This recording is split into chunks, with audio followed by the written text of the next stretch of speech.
The first time they showed us what they could do, we thought it was an accident.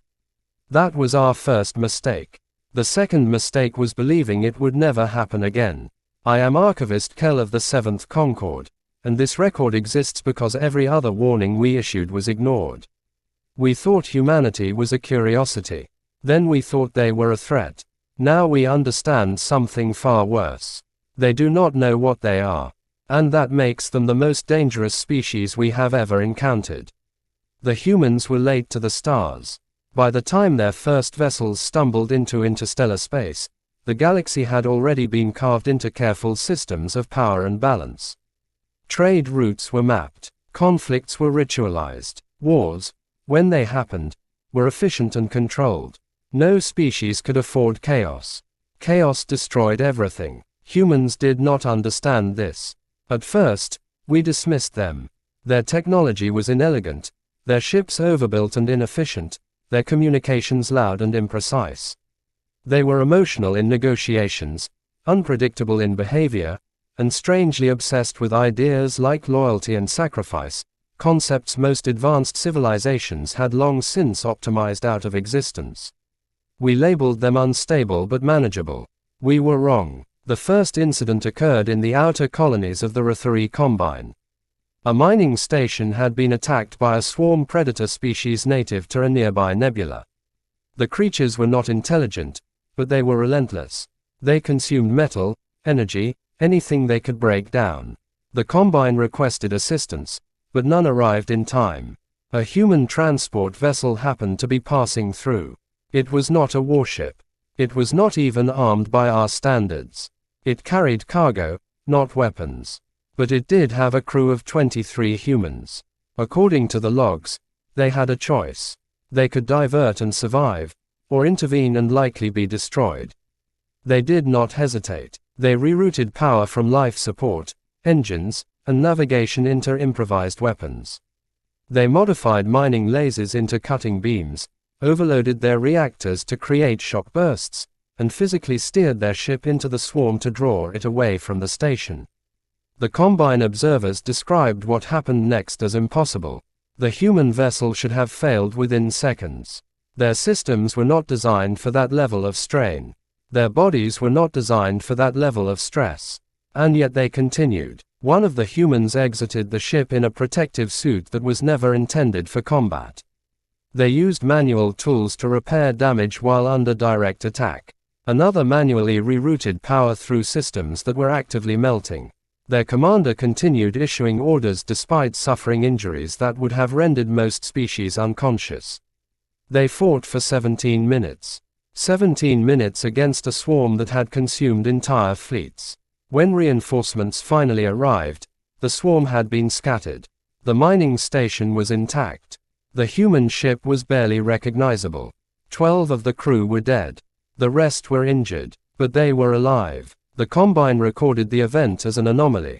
We should have recorded it as a warning. The second incident was less contained. A diplomatic vessel carrying representatives from multiple species was taken hostage by a pirate coalition. The pirates were efficient, professional, and well equipped. They disabled the ship, boarded it, and secured all key personnel within minutes. It was a textbook operation. There was one human aboard. Not a soldier, not a guard, a cultural liaison. Her name was Mara Ilian. The pirates did not consider her a threat. They restrained her like the others and continued with their operation. What followed is still studied across military academies. Mara waited. That is the first thing to understand. Humans can wait. For 6 hours she observed, listened, memorized. She learned the pirates' patterns, their weaknesses, the layout of the ship. She noted which systems were still functional, which guards were careless, which routines could be disrupted. Then she acted. She dislocated her own wrist to slip out of her restraints. She moved through the ship silently, using tools not meant for combat as weapons. She disabled systems in sequence, creating confusion and forcing the pirates to divide their attention. She sealed bulkheads, vented corridors, and manipulated environmental controls. One by one, she isolated them. When the rest of the hostages were freed, The pirates were no longer in control of the vessel. By the time security forces arrived, the situation had already been resolved. Mara Ilian survived. When questioned, she did not describe her actions as extraordinary. She said she did what was necessary. That phrase appears often in human records. We began to take notice. Still, we believed we understood the pattern. Humans were resilient. They were adaptable. In extreme circumstances, they could push beyond expected limits. But we thought those limits existed. We were wrong again. The turning point came during the conflict with the Vaksh Dominion. The Dominion was not like other powers. They did not negotiate. They did not compromise. They expanded, efficiently, relentlessly, without concern for collateral damage. Entire systems were stripped of resources and left lifeless. The Concorde mobilized. Fleets were assembled, strategies calculated. We anticipated a long, controlled conflict. Humans volunteered to assist. At first, they were assigned minor roles: support, logistics, reconnaissance. Their unpredictability made them unsuitable for coordinated operations. That decision cost us dearly. The Dominion launched a surprise assault on a key Concorde world. Their forces overwhelmed the defenses within hours. Evacuation was initiated, but it was too late. Millions were still on the surface. The Concorde prepared to withdraw. The humans refused. A single human fleet, smaller and less advanced than the Dominion forces, broke formation and moved toward the planet. We ordered them to stand down. They did not respond. Their communications were filled with overlapping voices, rapid exchanges, decisions being made in real time. It was chaotic, unstructured. And yet, it worked. They did not engage the Dominion fleet directly. Instead, they targeted infrastructure, orbital relays, command nodes, supply lines. They used tactics we had long abandoned as inefficient and unpredictable. They rammed ships into larger vessels, sacrificing themselves to create openings. They deployed ground teams into active combat zones to secure evacuation routes. They rerouted power from their own systems to reinforce planetary shields. One transmission was recorded from a human pilot whose vessel had been critically damaged. "I can still steer," he said. His ship collided with a Dominion carrier, disrupting its command network long enough for thousands to escape. He did not survive. Many did not. But the planet was not lost. When the battle ended, the Dominion had withdrawn. Not defeated, but disrupted. Forced to reconsider. The Concorde declared it a strategic victory. The humans did not celebrate. They counted the dead. And then they asked for more ships. That was when we began to understand. Humans do not measure strength the way we do. For most species, strength is a calculation. Energy output, structural integrity, tactical efficiency. It has limits, clearly defined and carefully respected. For humans, strength is something else. It is a threshold that can be moved. We saw it again and again. A human engineer holding together a failing reactor core with manual overrides long after automated systems had failed. A human medic continuing to treat the injured despite exhaustion, injury, and diminishing resources. A human soldier continuing to fight after sustaining damage that should have been fatal. In every case, the pattern was the same. They should have stopped. They did not. We attempted to study this phenomenon. We analyzed their biology, their psychology, the cultural frameworks. We found explanations, but none that were sufficient.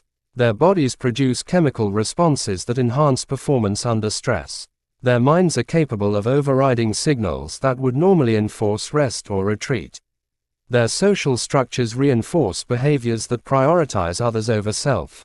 Individually, these traits are not unique. Together, they create something unprecedented. Humans can choose to exceed their limits.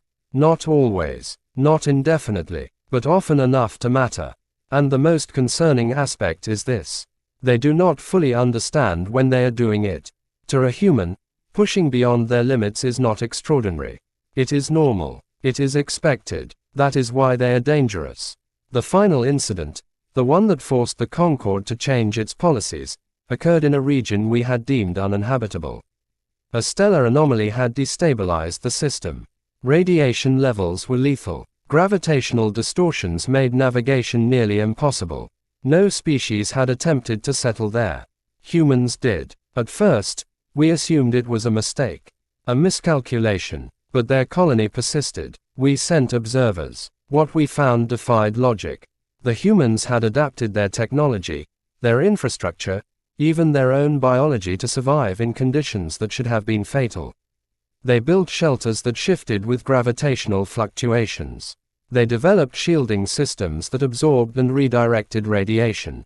They modified their own bodies through medical intervention to increase tolerance. But the most remarkable aspect was not their survival.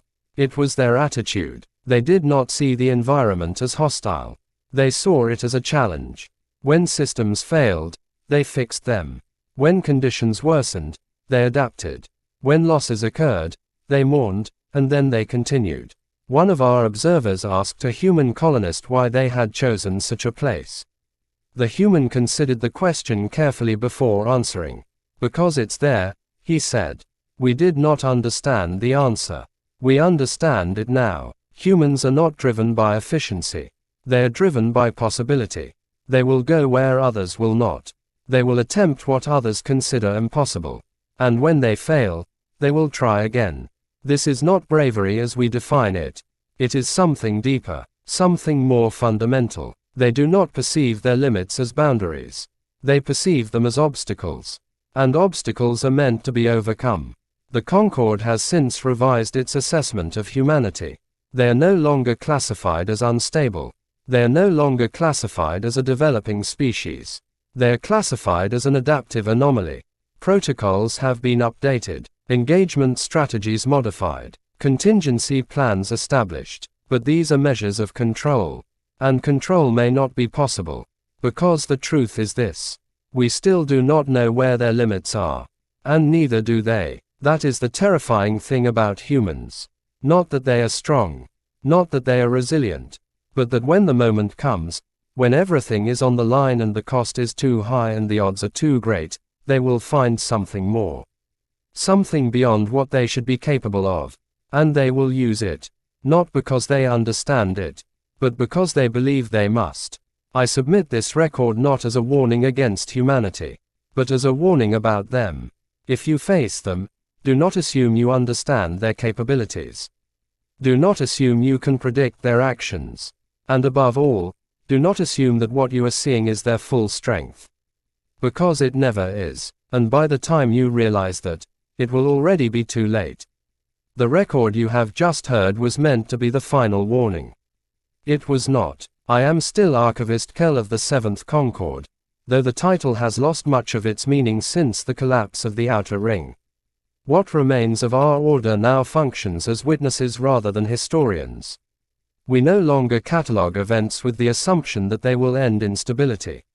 We record them because someone must remember how it began.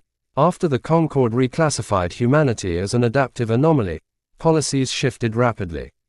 Where once they had been given limited access and cautious oversight, they were now monitored, studied, and in some cases quietly restricted. Not openly, not aggressively. The Concorde had learned enough to know that direct opposition would be unwise. Instead, we attempted subtle containment. Human expansion permits were delayed. Joint operations were restructured to reduce their autonomy. Information regarding certain high-risk regions was withheld. We believed this would slow them. It did not. Humans are remarkably perceptive when it comes to patterns of denial. They notice the delays, the redirections, the careful language in our communications. And like everything else they encounter, they did not accept it as final. They adapted. Independent human coalitions began to form outside of Concorde oversight. Civilian vessels were repurposed into exploration craft.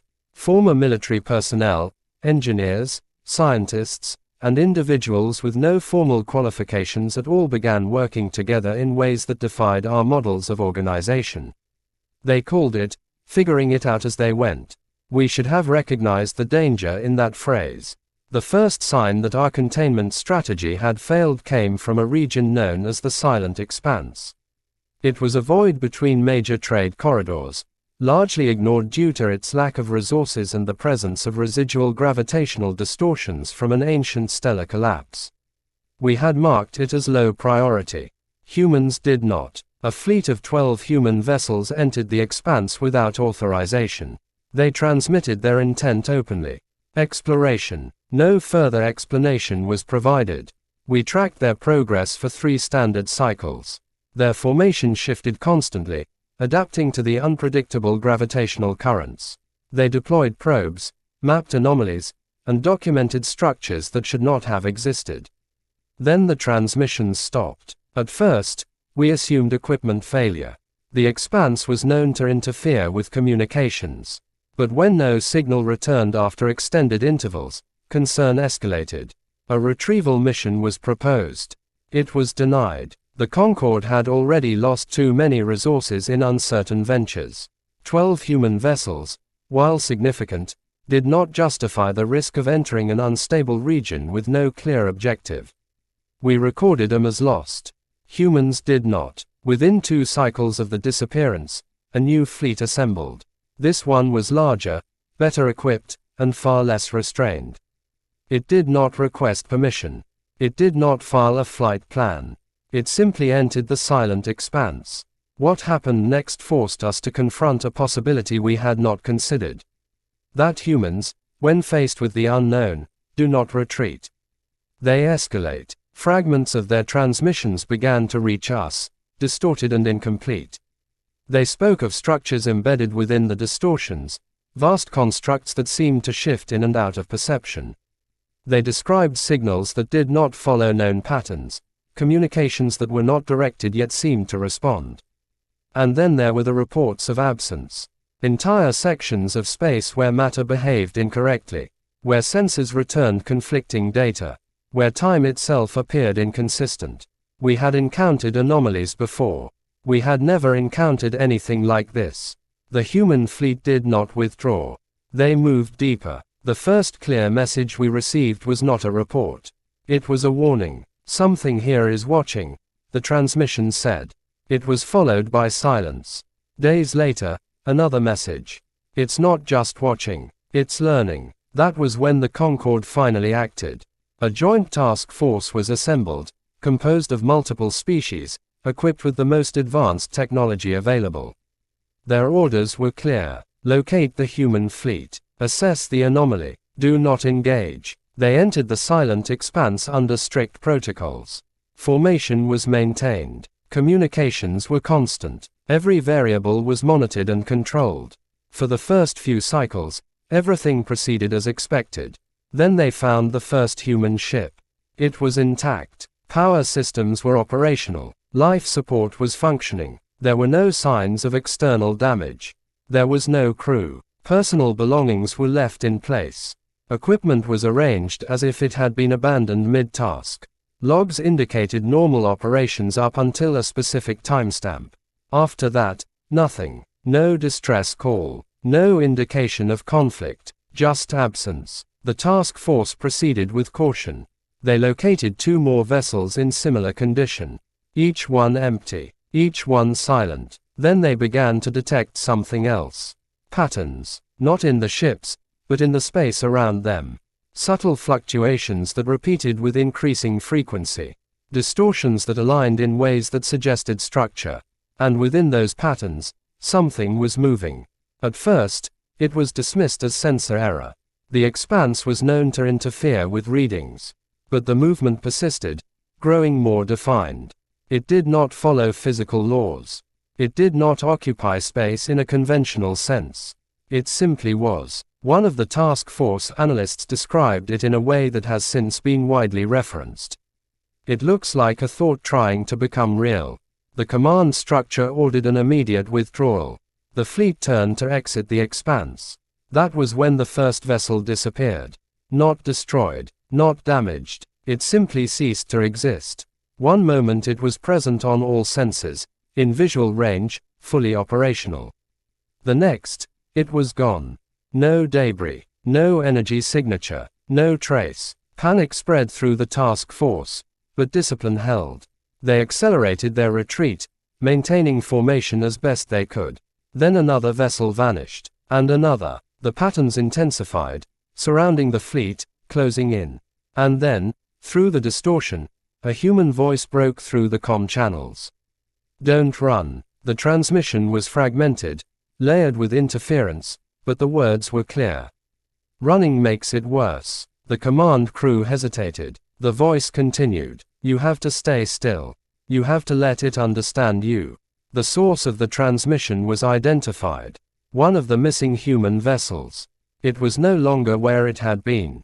It was everywhere, appearing intermittently across multiple sensor arrays, overlapping with the patterns, embedded within the anomaly itself. The command crew faced an impossible decision. Follow protocol and continue retreat, risking further losses. Or trust a voice that should not exist. They chose to listen. The fleet reduced speed. Then they stopped. Every instinct, every training directive, every survival protocol screamed against the decision. But they held position. The patterns shifted. They no longer closed in. They circled, observed, and then, slowly, they began to recede. The fleet remained motionless for several cycles. No further disappearances occurred. Eventually, the patterns dispersed entirely. The path out of the expanse was clear. The task force withdrew. Only half of the original vessels returned. When they reached stable space, debriefings began immediately. Data was analyzed, cross-referenced, reconstructed. The human transmission was isolated and studied. It did not match any known communication format. It was not transmitted through standard channels. It appeared to originate from within the anomaly itself. And yet, it carried human identifiers. We attempted to understand what had happened to the missing human fleet. We failed. Until they came back. The first reappearance occurred 3 cycles later, at the edge of a major trade route. A single human vessel emerged from a region of space that had been thoroughly mapped and confirmed stable. It appeared without warning. Its systems were altered, not damaged, not upgraded, changed. Its crew was alive, but not unchanged. Medical scans revealed anomalies at the cellular level. Neural activity patterns that did not align with baseline human metrics. Their responses were coherent, but delayed, as if processing multiple layers of input simultaneously. When questioned, they provided an answer that has since been classified at the highest level. "We made contact," they said. "With what?" we asked. They struggled to define it. "It's not a species," one of them explained. "Not the way we think of species. It's more like a system, a process, something that exists between things." "Why did it take you?" we asked.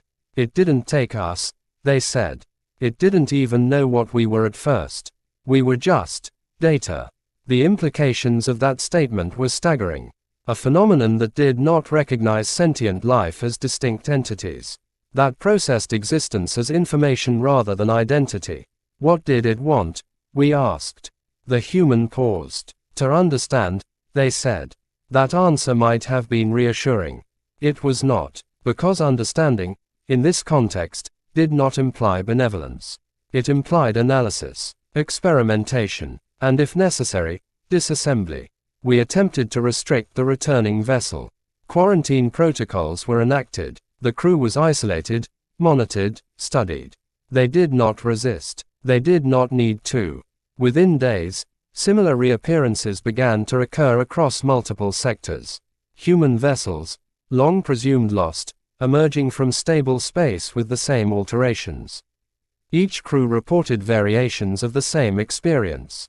Contact, observation, integration. The Concorde faced a crisis unlike any it had encountered. This was not a war. This was not an invasion. This was something else. Something that did not recognize boundaries, did not adhere to rules, did not differentiate between species. And humanity had become its point of entry. We considered drastic measures. Isolation of human systems. Restriction of movement. In extreme cases, termination of affected vessels. The debates were intense, divisive, and ultimately inconclusive. Because there was one factor we could not account for. Humanity itself. They did not see the anomaly as a threat. Not entirely. They saw it as something to be understood, explored, communicated with, and that is when the situation became truly dangerous. Because humans, as we have learned, do not approach the unknown with caution. They approach it with curiosity. And curiosity, when combined with their ability to exceed limits they do not fully comprehend, creates outcomes that cannot be predicted. The final transmission I will include in this record came from a human collective that had formed in response to the anomaly. Scientists, explorers, individuals who had experienced direct contact. They addressed the Concorde directly.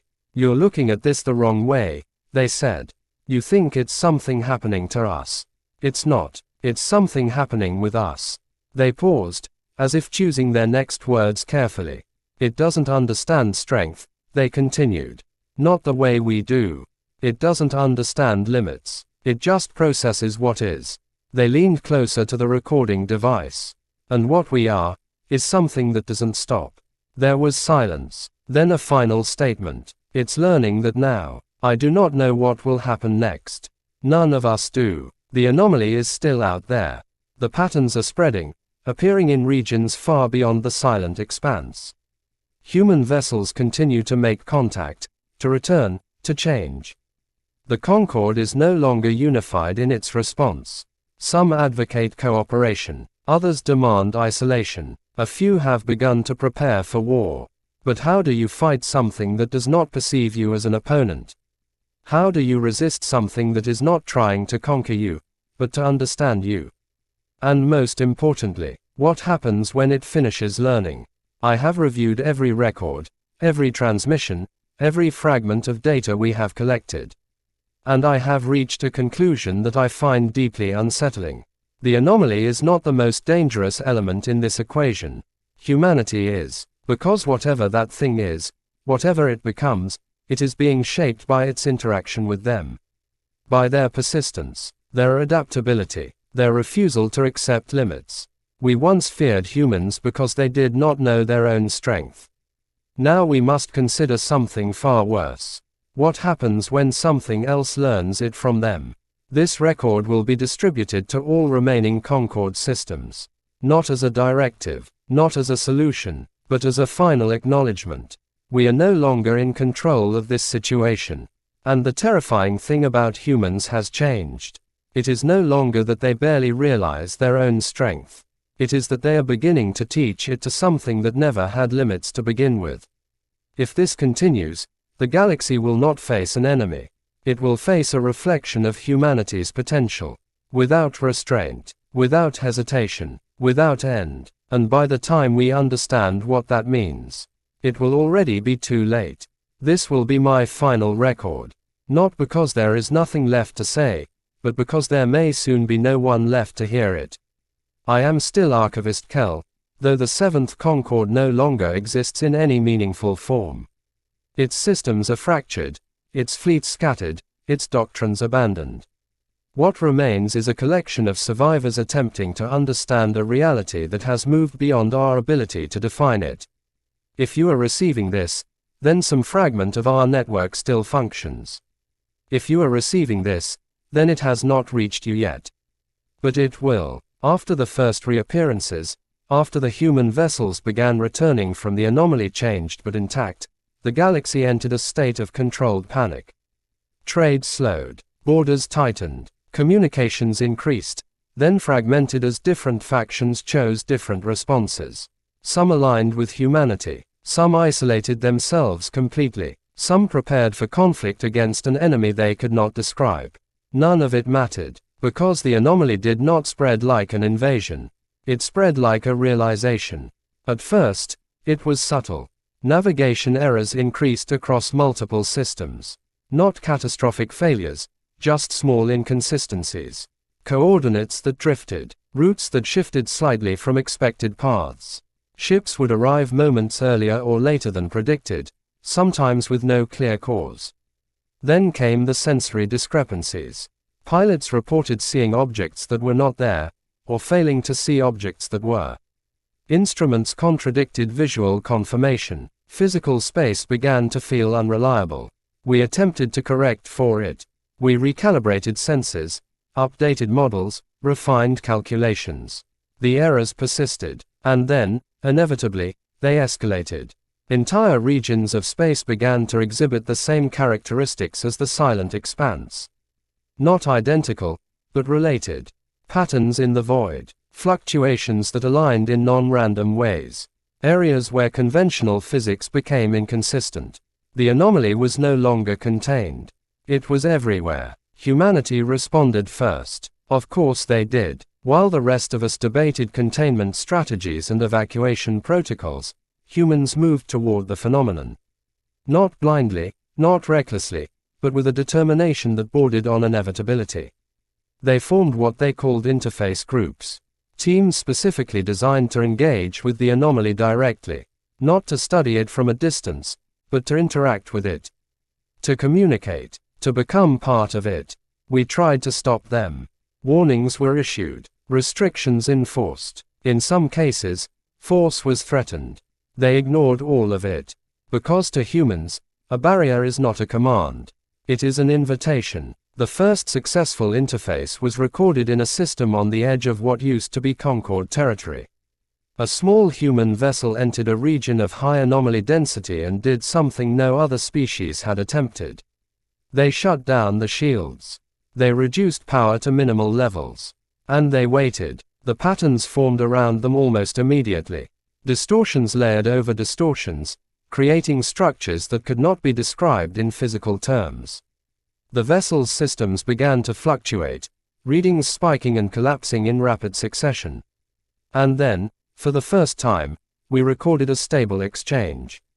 Not in language, not in signals, in structure. The anomaly began to mirror the vessel's internal systems. Power flows, neural patterns from the crew, even the subtle rhythms of biological processes were reflected in the surrounding space.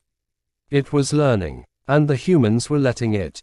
The crew reported a sensation that none of our models could interpret. They described it as being understood.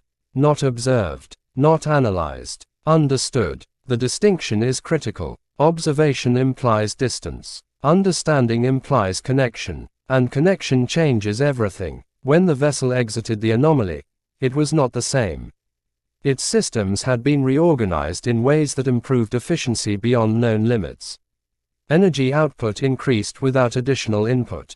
Structural integrity adapted dynamically to stress rather than resisting it. The crew exhibited similar changes. Reaction times improved. Cognitive processing accelerated. They were able to perceive patterns in data that would have taken standard systems significantly longer to identify.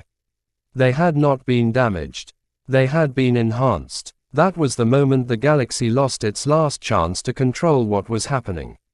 Because once humans realized that the anomaly could make them better, nothing could keep them away. Interface groups expanded rapidly. More vessels, more crews, more direct interactions. Each encounter produced new changes, new adaptations, new capabilities. The anomaly responded in kind. It grew more complex, more responsive, more aware. And then, inevitably, it began to change not just the humans who entered it, but the space around them. Entire systems started to shift. Not physically, not in ways that could be measured with traditional instruments, but in behavior. Energy flows became more efficient. Natural processes accelerated or stabilized in ways that defied previous models. Reality itself was being optimized. At least, that is how the humans described it. Other species used different terms. Destabilized, corrupted, rewritten. All of them were correct. Because the anomaly did not differentiate between improvement and alteration. It only processed what was possible. And with humans guiding that process, possibility expanded rapidly. We attempted one final containment effort. A coalition of remaining Concord forces assembled around a high-density anomaly region. Their objective was simple in theory, impossible in practice. Prevent further human access. They established a perimeter, enforced strict exclusion zones. Any vessel attempting to enter would be turned away or, if necessary, destroyed. It was the most aggressive stance the Concord had ever taken against humanity. And it failed immediately. Not because the humans attacked. They did not. They simply adapted. They began entering the anomaly from points outside the perimeter, using routes that did not exist on our maps. Paths that formed and dissolved within the distortions, navigable only by those who had already interfaced with the phenomenon. Our fleets could not follow. We did not understand the pathways. They did, because they were becoming part of the system that created them. The perimeter collapsed within 2 cycles. Not through force, but through irrelevance. That was when the first non-human interface occurred. It was not intentional. A Concorde vessel, damaged during the failed containment, drifted into an anomaly region without control. Its crew had no intention of engaging. They attempted to escape, to restore systems, to survive. The anomaly engaged them anyway. The results were catastrophic. Where humans had adapted, the Concorde crew destabilized. Their biological systems could not process the interaction. Neural patterns fractured under the strain of simultaneous inputs. Their vessel's systems attempted to reorganize but lacked the flexibility to stabilize. The ship was lost. The crew did not survive. We finally understood the truth. This was not something that could be approached equally. Humans were not just participating in the anomaly. They were compatible with it, designed for it, in a way that defied probability. Their ability to push beyond limits, to adapt under stress, to accept change as a constant rather than a threat, made them uniquely suited to interact with something that existed beyond fixed rules. Every other species had evolved toward stability. Humans had evolved toward possibility. And possibility was exactly what the anomaly needed. The final stage began without announcement. No single event marked its start. It simply became undeniable. The boundary between normal space and anomaly space disappeared. There was no longer a distinction. Reality, as we had defined it, ceased to exist as a consistent framework. In its place was something fluid, responsive, alive, in a sense we could not categorize. Humanity did not resist this change. They guided it, not consciously, not with a unified plan, but through countless individual interactions that collectively shaped the outcome. They became intermediaries, bridges between what was and what could be, and through them, the anomaly learned not just to understand, but to choose. That is the most dangerous development of all, because understanding without intent is observation. Understanding with intent is creation. The final communication we received from a unified human network came as a broadcast across all remaining channels. It was not directed at any one species. It was directed at everyone. "We know you're afraid," the message began. The voice was not singular. It was layered, multiple individuals speaking in perfect synchronization. "We were too," it continued. At first, there was a pause, as if allowing the weight of that statement to settle. "But you're looking at this like something is being taken from you," they said. "It's not. Something is being added," they explained, as best they could, what they had experienced. The anomaly was not rewriting reality randomly. It was expanding it, introducing variables, possibilities, pathways that had never existed before. Most species could not process this expansion. It overwhelmed their systems, their perceptions, their very sense of existence. Humans could, because they had always lived with uncertainty, with change, with the idea that the world could be different tomorrow than it was today. "We don't know where this ends," the message admitted. "But we know what it needs." They paused again. "It needs something that doesn't stop when things get hard," they said. "Something that keeps going, even when it doesn't understand." That phrase again, "doesn't stop." They had said it before. Now we understood what it meant. "You think we're losing control," the message continued. "But we never had it. None of us did." The tone shifted, becoming something almost gentle. "This isn't the end," they said. "It's just more. Such a simple word. Such a terrifying concept. The broadcast ended with a final statement. "If you can adapt, you'll be fine," they said. "If you can't." They did not finish the sentence. They did not need to. "I have spent what remains of my time reviewing every piece of data, every record, every fragment of understanding we have managed to preserve. And I have reached a conclusion. This is not a disaster. It is not an invasion. It is not even, in the traditional sense, a transformation. It is an evolution, not of a single species, of reality itself, and humans are at the center of it, not because they are the strongest, not because they are the most advanced, but because they are the only ones who never believed their limits were absolute. They opened a door they did not fully understand. They stepped through it without hesitation. And now, everything is following. The anomaly is no longer something separate. It is integrated, woven into the fabric of existence. And through that integration, it has gained something it did not have before. Direction, not a single direction, not a unified will, but a tendency. A preference, toward growth, toward change, toward overcoming. In other words, toward humanity. That is the final truth.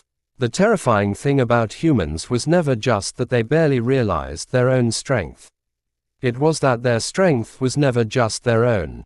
It was something that could be shared, taught, imprinted onto something far greater than themselves. And now it has been. If you are still as you were, if your systems still follow the old rules, if your perception of reality remains stable and predictable, then you are living in the past. It will not last. The changes are accelerating. Soon, there will be no distinction between what is possible and what is not. Only what is attempted. And in that kind of universe, the species that thrives is not the one that is strongest. It is the one that refuses to stop. I am beginning to feel it now. Subtle, at first, patterns where there should be none. Connections forming between thoughts. A sense that the boundaries of my own mind are flexible. I understand, finally, what the humans meant.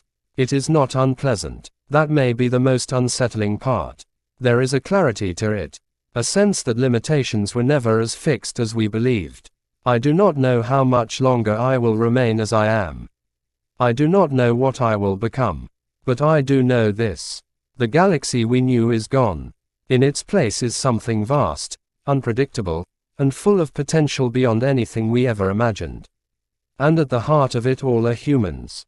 Still pushing, still adapting, still moving forward without fully understanding the magnitude of what they have unleashed. But perhaps that was always the point. Perhaps the universe needed something that did not wait for permission. Something that did not accept boundaries. Something that would look at the impossible and decide to try anyway. If that is true, then this was inevitable. And if it is inevitable, then there is no stopping it. Only joining it, or being left behind. This will be my final entry. Not because there is nothing left to record, but because the act of recording itself may soon become obsolete. When everything is changing, when reality is fluid, when understanding is immediate rather than documented, there may be no need for archives. Only experience, only existence, only the continuous act of becoming something more. If you can hear this, then you still have time. Not much, but some. Use it, adapt, learn, let go of what you think you are. Because the universe no longer cares about what you were. It only responds to what you are willing to become. And humans have already made the choice. They always do. They move forward, no matter the cost, no matter the risk, no matter how terrifying the outcome might be. Because the one thing more powerful than their strength is this. They believe they can become more. And now, so can everything else.